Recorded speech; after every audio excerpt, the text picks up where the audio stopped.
This program is brought to you by thepodcastfactory.com.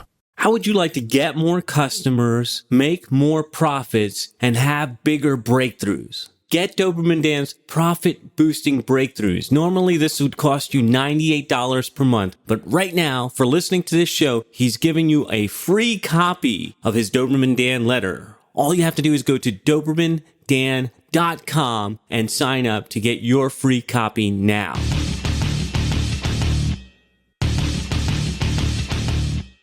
Prepare yourself for the uncensored, nothing held back, no BS reality of how business and life really work.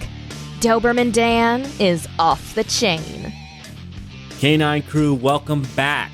If you tuned in last week, you know Doberman Dan was rapping with Dr. Charles Livingston. We had to cut it off, and we're going to bring you part 2 of that interview today. So let's dive back in with Dr. Charles Livingston.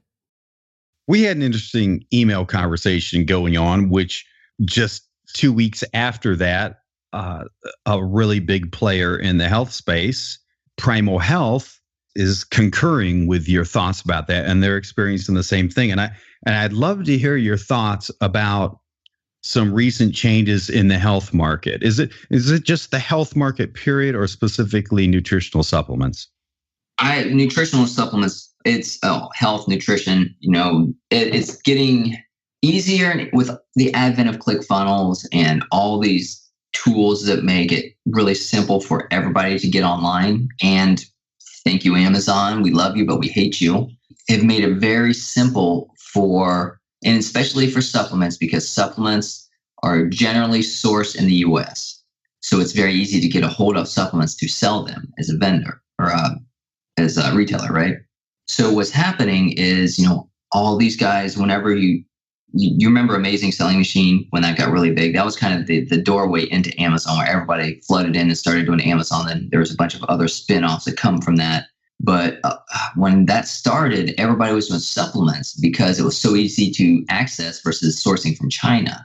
So that was the start of the flood of all these supplements coming in. And then it's just getting more and more. But I think what's happening is that it's commoditizing supplements now, because what you're selling for $67 off of Amazon, you can buy for $20 on Amazon in a very similar formula. So what's going to make your $67 product that much better than the $20 product? Because as a consumer, when you look at 20 versus 67, if it's almost the same, which one are you going to choose? Yeah, right. Right. So, and then on top of that, Amazon is now entering the supplement market. And if you look at any of their pages on Amazon, they are beautiful. They are fantastic. Everything is extremely transparent. They tell you exactly where every single ingredient is from.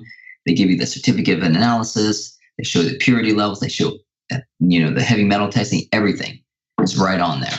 And so, watch out. I don't think it's going to get any better. You're going to have to figure out how to pivot. And so that's what we are currently doing, trying to figure out how to pivot in this new landscape, because what used to work is not working now, especially with Google and Facebook coming in, and, they don't want you to direct market at all. If you've noticed that, it's very hard to do direct market without doing the cloaking and all the crazy affiliate stuff or like that. So like one thing they don't like is emotionally charged or emotionally driven copy. When you have a story about your triumph over a health condition thanks to, some ingredients in a supplement or whatever, they hate that stuff. They're especially shooting down anything fear-based too. Yep. So, what is direct marketing? Those are two of our biggest weapons, right? The ability to tell a good emotional story and, fear-based marketing. It works, right? And so they are shooting it down. So now, that really takes two of your best tools off of your belt. So you have to figure out how to get around that. Yeah. Have you guys started figuring out any tips for that? I won't ask you to give away any proprietary information, or do you have any thoughts that you think are worth trying? No, you know what? There's a couple things. Have you ever read the book Pendulum? I'm not familiar with that. It's Jonathan probably has. He reads everything. It's by the Wizard of Ads, Roy L. Williams, I believe is his name. And it's basically, it talks about, it kind of goes off the philosophy of history repeats itself, right? Except they say that there is, I believe it's an 80-year pendulum swing where 40 of the years we live in a me society where it's very individualized and individual focused. Think of the 80s, right? Everybody's about the cool hair and how weird can you be? And then the next 40 years, it's about the we society. So we society is all about us as a collective against something. So us versus them is very popular right now. If you look at, how things are going, it's like us versus them. It's, your natural health versus big pharma, these few little smaller people versus big corporate entities. And it's also time for witch hunts. If you notice our politics, what's happening there, a lot of witch hunting going on, right? It's a very fascinating book. And it talks about, not only it talks about give all these examples, but also talks how you can use those principles in your marketing. And so one of the principles is to really focus in on the us versus them, right? Me against the world type deal. Mm-hmm. And the other thing is, the collective, the group, we as a group. So you want to create a tribe. So we're working on creating our tribe of people and make them loyal to us. And so that's really one of our strategies is just figuring out how do we create that customer experience that they want to stay in our tribe and not leave. You're the face of a supplement company, correct? Like everything's written in your voice. Yeah. And you're the one they equate with a business. Mm-hmm. So I think this Russell Brunson was a guest fairly recently, and he was talking about how he has built and continues to build ClickFunnels. And he studied cults and what drove cults. And one of the themes is they have a very charismatic leader. I mean, you could probably, this doesn't relate to just the fringe ones. I mean, we could relate this to many mainstream, if that's the correct word, religions. And there's always this leader that people identify with and frankly just come to love. And when you do business, so people don't do business with your company, in their minds, they're doing business with you. And when you build that relationship and they come to love you, well, it makes it a little harder to drop Dr. Charles Livingston, the guy who I get these emails from and these wonderful letters in my box, and I get these special offers from him. It's harder to drop you than some nameless, faithless corporation that, they feel like they have no relationship with. Hence why what's his name back in the 80s, I guess, was brought back to Chrysler and all the ads were him. What was that dude's name? Iacocca. Yeah. When you look at all those ads, because Chrysler was tanking, he was the businessman. It's not, hey, you're not doing business with Chrysler, you're doing business with me. And he was in all the commercials. And I think maybe that's one of the keys to making that connection. Yeah, absolutely. I think that's a big part of it. If you look at like Facebook Live videos are huge right now, right? And people are just, who have figured out how to do it, they're just dominating the space. And they're just, it's a fantastic way for traffic if you have a personality that can be on video like that. So I don't think I can. But then again, everything is learned and developed. I'm just like pulling myself into it, right? Because I'm like a dog with his feet stuck out and I'm just like being pulled. It's being forced into it. Yeah. But honestly, though, we just created a workflow series that has a lot of just small, 2-minute videos of me. Just like one of my videos I did was an office tour. I said, look at my office. It's really weird. I've got crystals and crazy stuff in here. Here's why I do that. And then I just gave an explanation. And one of the videos I did was just a welcome video with just a headshot of me doing that. But just trying to break that mold, right? So to let people know that we're on a personal level, because we're trying to do anything we can to separate ourselves from big boxes like Amazon or Walmart or these other places. What other benefits can they get with being with us versus, the big corporations where they can get stuff cheap. Right. This Amazon issue is pretty fascinating. The first product that I became aware of that they came out with their own line was cables, whatever, USB cables, this cable, that cable. And as soon as I saw that, I thought Bezos is brilliant, because I bet whatever it was 20 years ago when they started Amazon, that was the main goal that they never disclosed. And that's why when I spoke at a supplement marketing event for people who were just starting supplement businesses, I offended most of the crowd, because I said, you guys who are starting an Amazon supplement business, I think that's the stupidest thing you could possibly do. Your business model sucks for several reasons. First of all, you don't own the customer data. And that is the only asset we have as a direct to consumer business, because when you don't control that data and Amazon controls how you communicate with them, they have just severely limited your business and your income potential. And plus, if you ever want to sell the business, good luck with that, because any savvy direct marketer is not going to pay you jack crap for it, because they know you don't own the most important data in your business. Now, most people were offended. One guy who had a really big Amazon business came up and talked to me. He goes, when you said that, you just offended me and my business, and I immediately liked you. And what he did before that particular big Amazon crash, which tanked his business, right before it, he sold it. And I helped him launch via some different methods. Oh, but nice. When I saw that they went into producing their own cables, I thought, I get it now.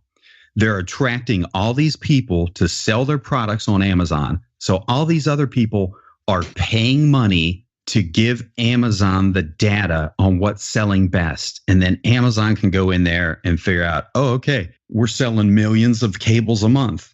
We can develop our own cable line and undercut everybody. And overnight, they just put out all the cable sellers on Amazon out of business. And now they've expanded into supplements, you tell me, and baby products and paper products and all that other stuff. So this is a problem we got to figure out how to work around that commodity pricing from Amazon.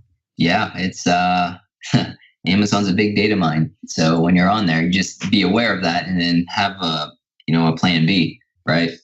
Make sure absolutely that you have an exit strategy and I know a lot of the guys now are figuring out ways to, create a list from their Amazon customers. So there's not really a direct way to do that, but there are methods to do it. So yeah, there are a few roundabout ways to do that to my knowledge don't violate Amazon's rules. And if anybody listening has a business on Amazon, you better figure out how to do that like yesterday. Yeah, plus it's a whole other stream of revenue that they're completely missing out on. Absolutely. Yeah. When you had your first big hit, I mean, 10 million in a year for a new entrepreneur is really nice growth. Did you experience any weird head stuff that you had to deal with, or in the beginning, did you have any weird head stuff that popped up that you had to deal with?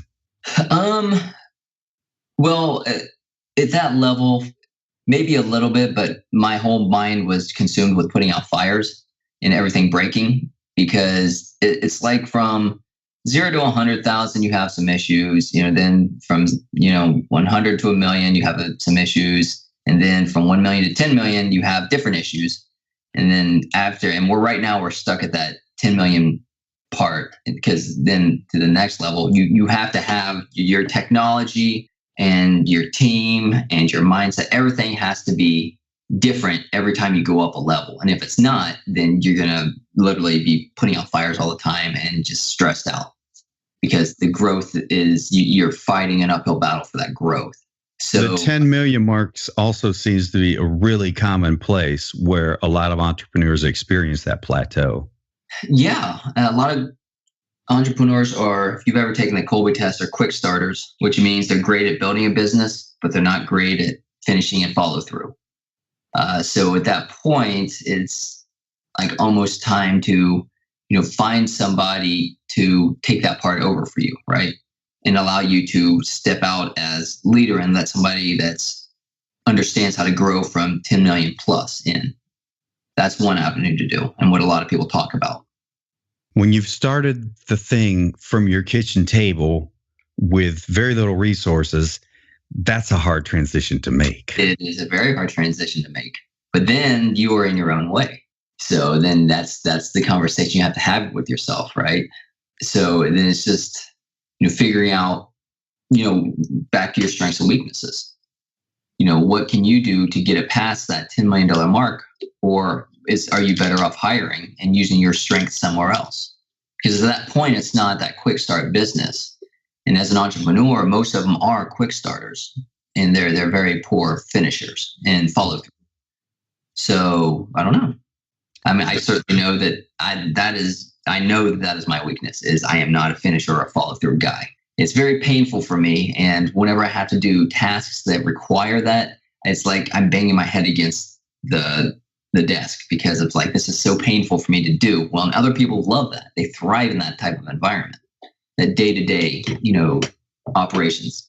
Do you ever deal with the wanting to do it yourself because you know that somebody's not going to do it like you, or they're not going to do certain things like you're accustomed to. They're not going to do it as well as you, but yet you still have to let that go. Is that ever a struggle? Oh, absolutely. And that's the thing I'm doing with my coffee right now, because I've done everything, right?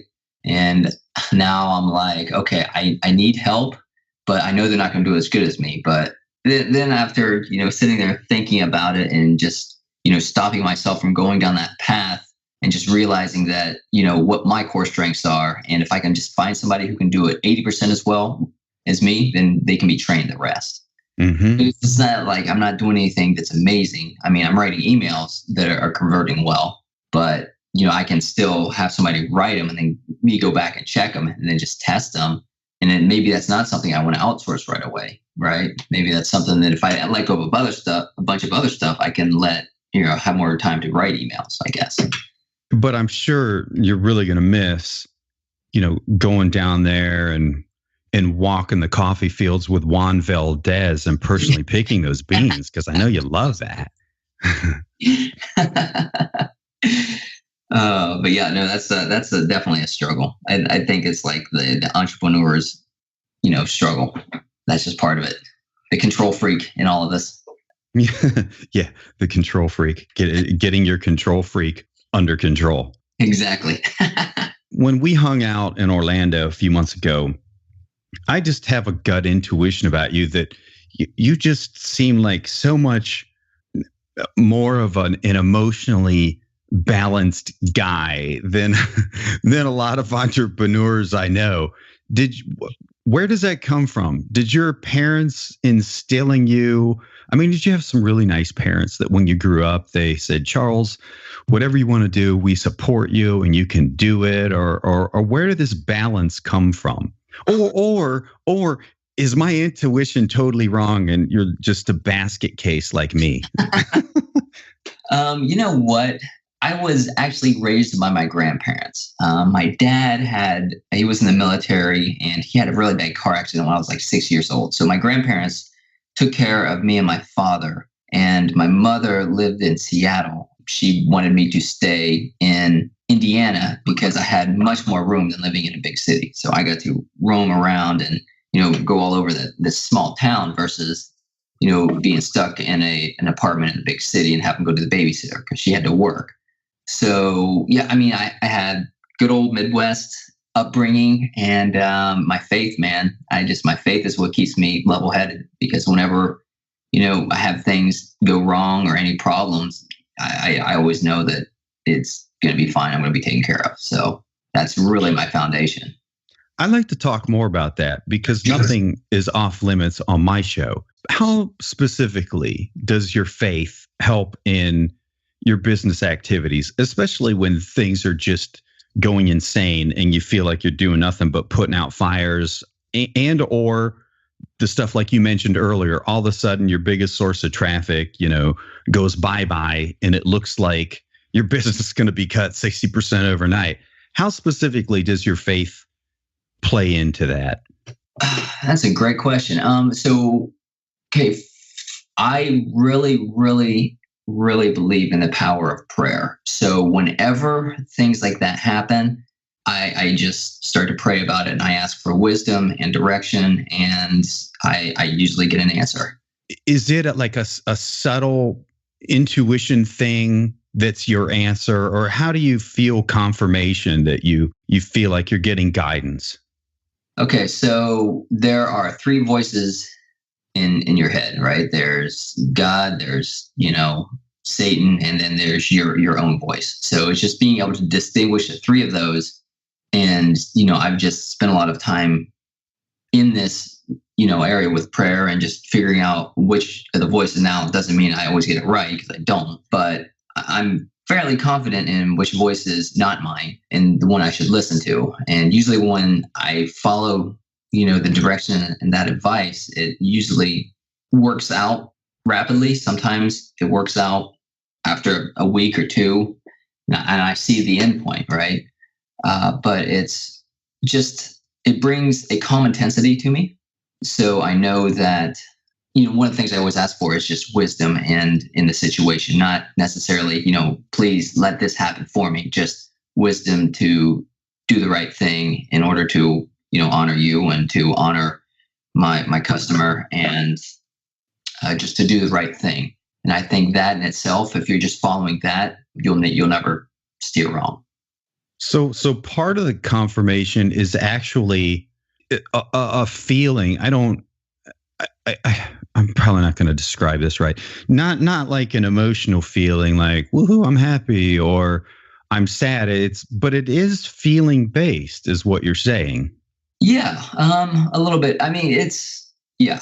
So I will feel an overwhelming peace come over me when I just, like, in the time when I'm super stressed out, or if I lost my traffic source or whatever. Not every time, because I'm human and things happen. But if I can just be present and take a moment and just stop and start to pray, a lot of times it just, I will come back to ground myself to where I can make better decisions and not go down the path of, what if this happens, and what if this happens, and what if this happens? Because it's easy to get in that what if, that worry pattern, right? And that fear-based pattern. So it just brings me out of that. So there's like a huge tip right there, the being present, because most of my life, the past was always my present, or the future was my present. What I mean by that was the rehashing past things in the present instead of just being focused on the present. When I say the future being my present, in most cases that was negative, which is worry. All that is visualizing a really crappy future. So that being present, that really resonates with me. Yeah, no, I think that's huge. My head is in the clouds a lot. And I think for entrepreneurs, we're always visionaries. We're always future casting, trying to, see what's going to happen in the future and what we can do. So the ability to be present, it's a huge help. And then the other thing is that just knowing that, this is a first world problem, and I should be grateful that I even have this problem, and not that I live on a dirt floor and no clean water. I'm always bringing myself back to that. Which I imagine that's probably something you've witnessed in Nicaragua. Yeah. I mean, it's an eye opener when you see those things, right? And so it's just reminding yourself that, yes, this is a problem, but honestly, in the grand scheme of things, this is nothing compared to, the things that, some people who have endured and have even made it out of that, who have championed living in an area like that, yet to become, extremely wealthy. That's right. I'm really glad you brought up your faith. Again, like we talked about before we hit the record button, we just follow the spirit here, man. Wherever the spirit leads, we go. We don't plan any of this stuff. And I'm glad you brought it up, because it's a topic that I'm personally very interested in at this point in my life. And I'm hearing feedback from a lot of people in the canine crew, as we affectionately call our listeners, that they are interested in that topic too, because there seems to come a point in an entrepreneur's life where just pure pragmatic, put your head down and work and, beat your head up against a concrete wall gets you far, but it only gets you so far. And then you reach a plateau that no matter how much struggle or work you put into this thing, it just ain't going anywhere. And I'm finding that that's when a lot of entrepreneurs start to reach for something, even if they haven't figured out what that something is. And I'm glad you shared your something. Yeah, anytime, man. Ask me any question. I'm an open book. I appreciate it. This went by really, really fast, like way too fast, because I had a lot of stuff I wanted to talk with you about. So I enjoyed this, and I hope you did too. And I hope you enjoyed it enough to come back. Absolutely. I'd love to. Well, thank you. You're on record now. This is going to be public. So you're on record saying that. Now you're stuck. You got to come back. Not a problem at all. Hey, Dr. Charles, really quickly, if people want to look you up or find out more about your supplements or your coffee, where's the best place for them to go? Oh my gosh. Okay. So my supplement company is perfectorigins.com, PERFECT. My coffee company is lifeboostcoffee.com. Excellent. Life Boost Coffee. All right. Good stuff. So that is a wrap for another Off the Chain show. Actually, a double. Thank you, Dr. Charles. Thank you, Canine Crew. And thank you, Doberman Dan. We'll be back next time. Hope you enjoyed today's show.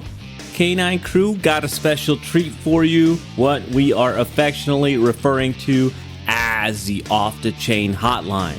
Tell us you love us. Tell us you hate us. Ask questions. We don't care. Just call 321-424-6043 and give us a piece of your mind.